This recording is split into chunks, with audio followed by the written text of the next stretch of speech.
नमस्कार विद्यार्थियों, मैं दुर्गेश शर्मा 12th फिजिक्स की ऑनलाइन क्लास में आप सबका स्वागत करता हूं। आज का जो हमारा टॉपिक है वो है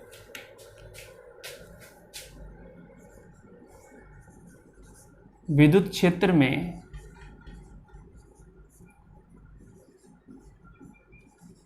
विद्युत द्विध्रुव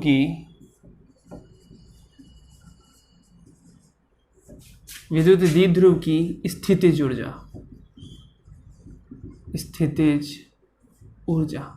ठीक है, ध्यान देना, आज का हमारा ये टॉपिक है और लास्ट टॉपिक है इस चैप्टर का जो है वो लास्ट टॉपिक है। और इस टॉपिक में हम बताएंगे विद्युत क्षेत्र में विद्युत द्विध्रुव की स्थितिज ऊर्जा होती क्या है।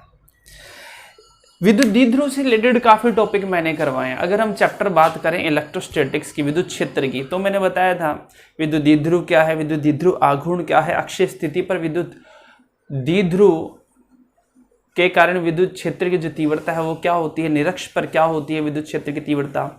इसके अलावा मैंने बताया था कि विद्युत क्षेत्र में अगर विद्युत द्विध्रुव को रख दिया जाए तो विद्युत विभव का मान क्या है। ठीक है, इसके अलावा मैंने बताया था विद्युत क्षेत्र में अगर विद्युत द्विध्रुव को घुमाया जाए तो घुमाने में जो किया गया कार्य है उसका मान कितना होता है, जो लगने वाला बलाघूर्ण है उसका मान कितना होता है। ये सारी बातें मैं बता चुका था। लेकिन अब है विद्युत क्षेत्र में विद्युत द्विध्रुव की स्थितिज ऊर्जा क्या होती है। तो देखो, स्थितिज ऊर्जा है क्या।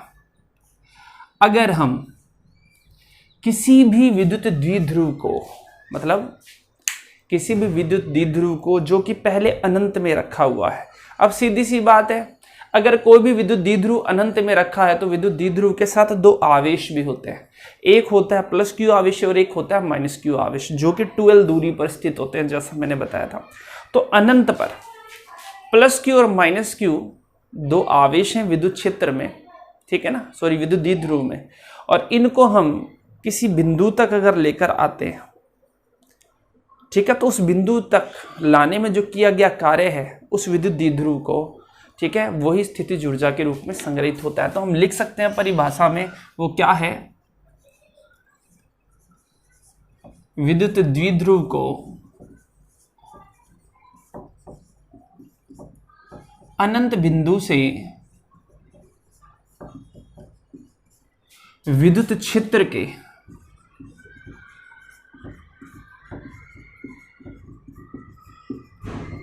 किसी बिंदु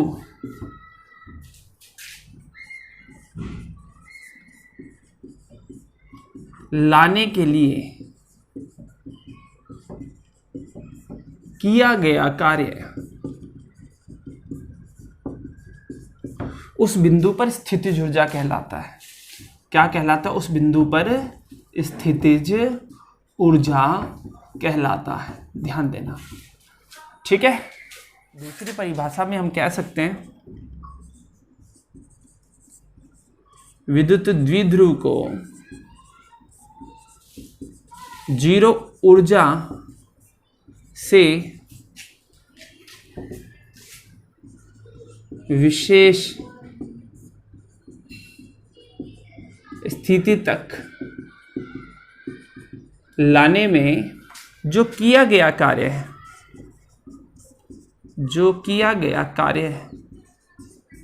वो स्थितिज ऊर्जा कहलाता है।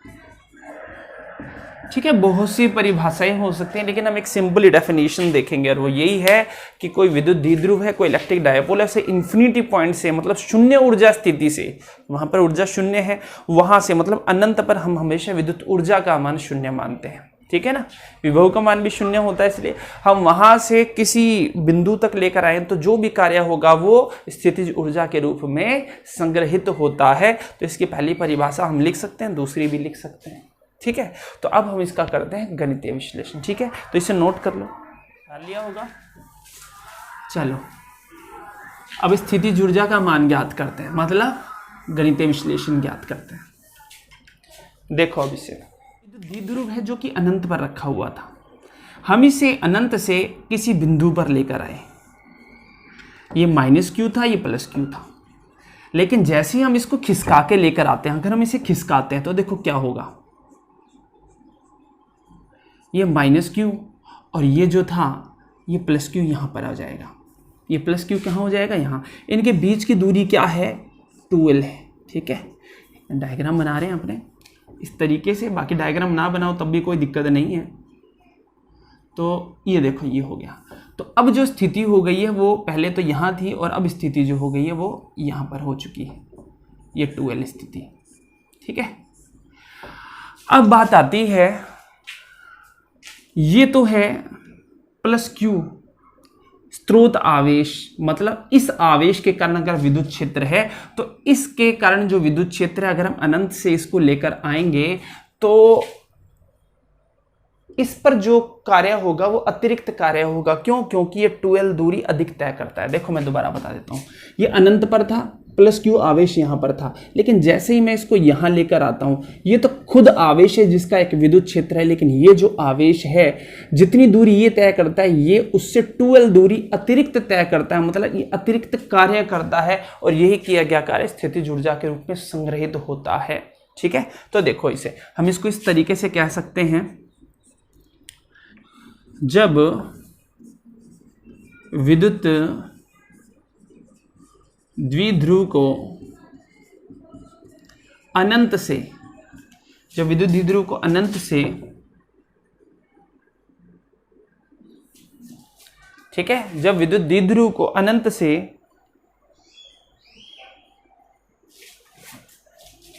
विद्युत क्षेत्र में लाया जाता है, विद्युत क्षेत्र में लाया जाता है, तो देखो क्या होता है, तब प्लस क्यू पर बाहरी स्रोत, तो प्लस क्यू पर बाहरी स्रोत कार्य करता है। ठीक है, प्लस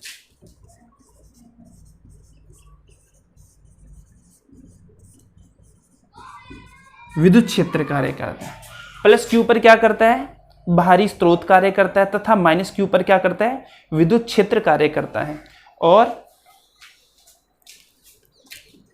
यहां माइनस क्यू जो है वो 2L दूरी अधिक तय करता है, अधिक तय करता है। ध्यान देना, मैंने बताया था अनंत से जब मैं इसको लेकर आता हूं तो इस प्लस क्यू पर तो भारी स्रोत कार्य करता है, जिस क्षेत्र में रखा जाता है, से भारी क्षेत्र में रखा जाता है, वो कार्य करता है। और माइनस क्यू जो कि इससे 12 दूरी है, ये अतिरिक्त कार्य करता है इसकी तुलना में। अगर इससे तुलना की जाए, इसे कंपैरिजन किया जाए, क्योंकि हम शून्य ऊर्जा क्षेत्र से किसी ऊर्जा क्षेत्र में लाते हैं तो माइनस क्यू पर बात करते हैं। ठीक है, तो जब विद्युत द्विध्रुव को अनंत से विद्युत क्षेत्र में लाया जाता है, प्लस क्यू पर भारी स्रोत हो तो माइनस क्यू पर विद्युत क्षेत्र कार्य करता है, और यहाँ माइनस क्यू 12 दूरी अधिक तय करता है। ठीक है, तो इस 12 दूरी अधिक तय करने के कारण हम कह सकते हैं, अतः माइनस क्यू पर 2L अधिक दूरी तय करने में किया गया अतिरिक्त कार्य मान के चलते हैं W1 है। ठीक है ना, तो W1 को हम सोल्व करते हैं यहां पर।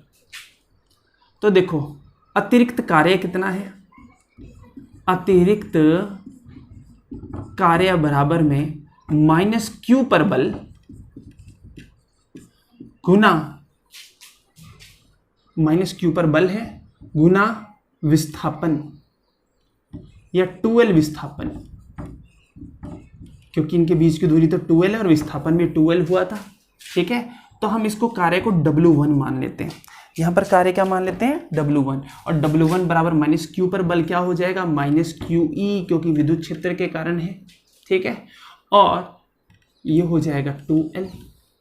ठीक है, या फिर हम क्या कह सकते हैं, W1 इक्वल्स टू, देखो अगर मैं बात करूं माइनस क्यू इंटू में 2L, 2 में E, ये भी तो कर सकता हूं। और ये क्या हो जाएगा, W1 इक्वल्स टू, यहां पर अगर मैं बात करूं, चूंकि माइनस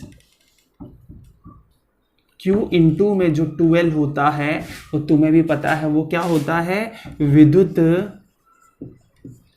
द्विध्रुव आघूर्ण। ठीक है, तो यहां पर माइनस P डॉट ई कर सकते हैं। तो ये तो समीकरण फर्स्ट आ गई पी के रूप में। मतलब जब हम अनंत से किसी विद्युत द्विध्रुव को बाहरी क्षेत्र से किसी क्षेत्र में लेकर आते हैं तो माइनस क्यू द्वारा प्लस क्यू की तुलना में एक अतिरिक्त कार्य किया जाता है, और वो कार्य अगर हम W1 माने तो वो कार्य होता है W1 equals to minus P. ठीक है, इसके बाद हम करते हैं इस नेक्स्ट की बात। देखो इसे, ये तो हम लेकर आए थे इसको विद्युत क्षेत्र के समानांतर, तो हम यहाँ लिख सकते हैं उपरोक्त स्थिति में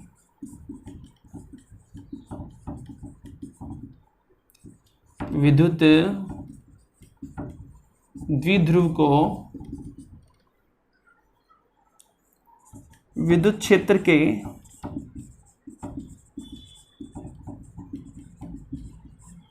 समांतर लाया जाता है। ठीक है, तब ऐसा होता है।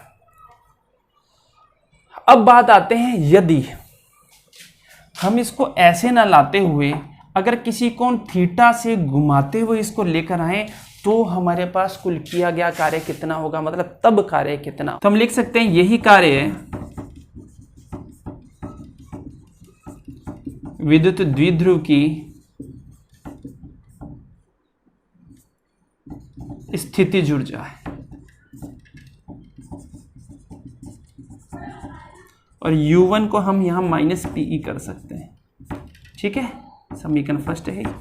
चलो अब बात करते हैं, ये उतार लिया होगा तुमने।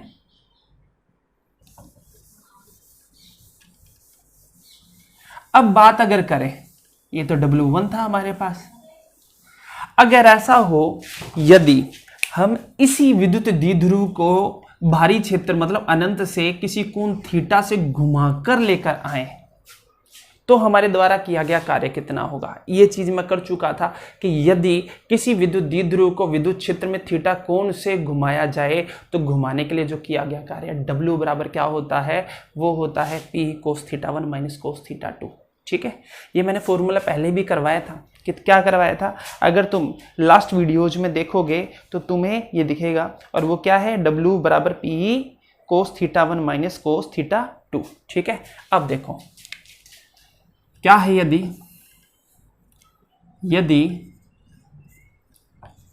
विद्युत द्विध्रुव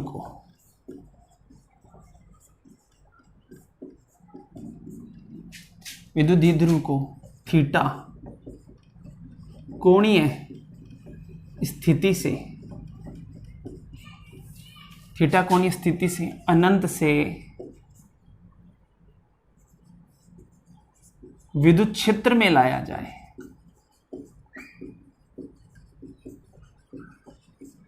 तब किया गया कार्य, अभी पहले तो समानांतर लेकर आ रहे थे तब किया गया कार्य था, अब हम उसे क्या है थीटा स्थिति से लेकर आ रहे हैं। देखो सीधी इधर लेकर आएंगे तो एक अलग इफेक्ट होगा, जब इधर लेकर आएंगे अनंत से तो वही, तो किया गया कार्य भी देख लेते हैं W2। देखो एक फॉर्मूला था, मैंने तुम्हें बताया था कि अगर हम विद्युत द्विध्रुव को अगर विद्युत क्षेत्र में घुमाएं तो हमारे पास जो किया गया कार्य है वो होता है PE cos theta 1 minus cos theta 2। ठीक है, ये फॉर्मूला है हमारे पास। यदि थीटा 1 बराबर में 0 डिग्री, क्यों, अब देखो इससे कंपैरिजन करते हैं, समीकरण फर्स्ट है, क्योंकि यहां पर थीटा 1 बराबर में क्या था, 0 डिग्री था W1 में, क्योंकि हम इसको इस तरीके से लेकर आए थे। अब इसको हम इस तरीके से लेकर आ रहे हैं, ध्यान देना, पहले हम इसको इस तरीके से लेकर आए थे, तो फर्स्ट स्थिति थी, और ये विद्युत क्षेत्र था। दूसरे में हम इसको इस तरीके से लेकर आए हैं, ठीक है, थीटा कोणीय स्थिति से। अब देखो पहले भी इधर से इधर लेकर आए, अब भी इधर से लेकर आए, तो हमने अतिरिक्त कार्य है वो तो हमने कर चुका था, लेकिन अब तो सिर्फ हम ये मान के चला यहां से यहां तो हम लेकर आए, ऐसे ना हो कि अब ये ऐसा हो, तो मतलब केवल सिर्फ इसे घुमाया जाए, केवल इसे क्या किया जाए, घुमाया जाए, क्योंकि लेकर तो हम पहले वाली स्थिति में यहाँ से यहाँ इस तरीके से लेकर आए, दूसरी वाली स्थिति में यहाँ से यहाँ लेकर आए, तो ठीक है। तो हम चला तो पहले ही चुके थे और जिसके कारण कार्य जो था W1 माइनस पी हो गया, लेकिन अब केवल इसे सिर्फ केवल घुमाएं, तो घुमाने के लिए विद्युत द्विध्रुव को विद्युत क्षेत्र में घुमाने के लिए किया गया कार्य जो होता है वो होता है P cos θ1 माइनस cos θ2। लेकिन मैंने बताया था पहले वाली स्थिति में क्या था, हमारे पास θ1 मतलब इस तरीके से था, यहाँ θ1 बराबर 0 डिग्री था और यहाँ से किसी कोण तक लेकर आएंगे तो क्या होगा, तो θ1 बराबर 0 डिग्री और θ2 इक्वल्स टू हम मान लेते हैं कोई भी कोण हो और θ2 थीटा हो, ठीक है, θ2 थीटा हो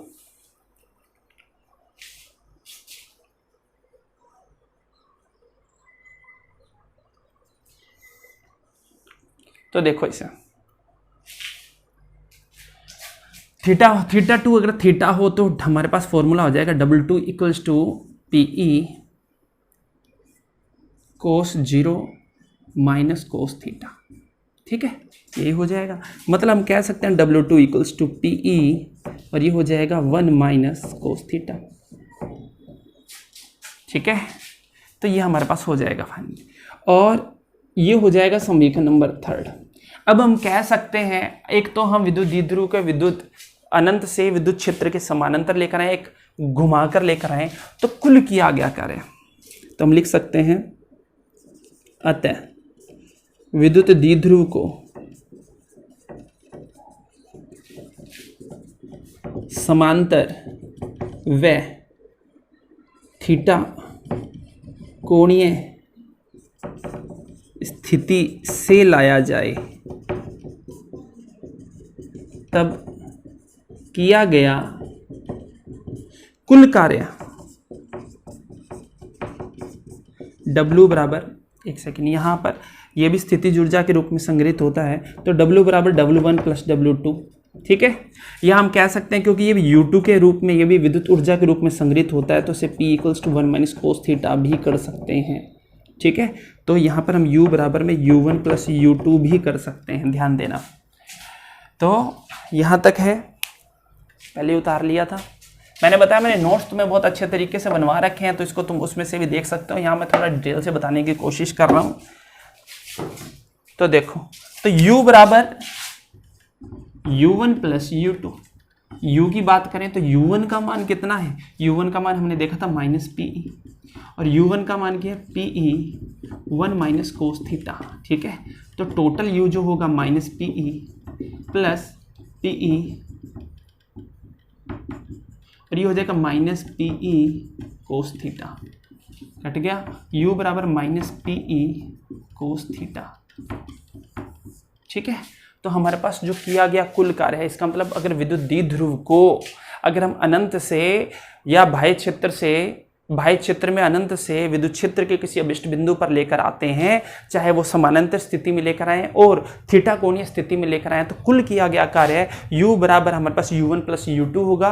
मतलब वो स्थितिज ऊर्जा के रूप में संग्रहित होता है, चाहे वो थीटा कोणीय स्थिति में लेकर आए, चाहे हम उसे समांतर स्थिति में लेकर आए। जब समांतर स्थिति में लेकर आए थे, जो अतिरिक्त कार्य किया गया था वो तो था हमारे पास U1, और जो दूसरा किया गया था कार्य, ये भी स्थितिज ऊर्जा के रूप में संग्रहित होता है, इसको हमने U2 भी माना था, और वो था U2, U1 और U2 दोनों को जोड़ दिया तो माइनस P कोस थीटा, ठीक है। इन वेक्टर फॉर्म देखते हैं, इन वेक्टर फॉर्म, तो U बराबर माइनस P डॉट E, ये तो हो जाएगा, ये कोस थीटा है, यानी कि अदिश गुणनफल के बराबर होगा। तो ये चीज है, तो यही हमें ये चीज देखनी थी यहां तक, ठीक है। तो हमारे पास जो लास्ट फॉर्मूला आया कि कुल किया गया जो कार्य है या जो स्थितिज ऊर्जा है विद्युत द्विध्रुव को बाह्य क्षेत्र में अनंत से विद्युत क्षेत्र किसी बिंदु तक लाने में किया गया कार्य स्थितिज ऊर्जा के रूप में संग्रहित होता है, जो कि U equals to minus P vector dot E vector होता है। उतारो इसे।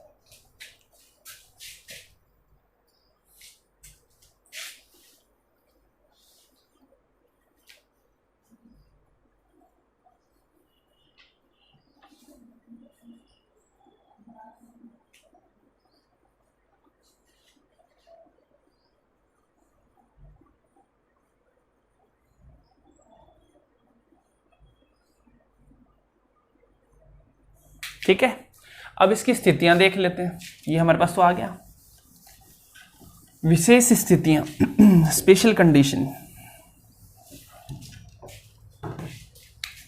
इसके बाद देख लेते हैं स्पेशल कंडीशन। स्पेशल कंडीशन की अगर बात करें, हम मान के चलते हैं व्हेन P और जो E वेक्टर हैं दोनों एक दूसरे के समानांतर, मतलब थीटा इक्वल्स टू 0 डिग्री है, तो इस केस में U बराबर में क्या होगा, माइनस PE कोस 0 डिग्री, मतलब U बराबर माइनस PE हो जाएगा।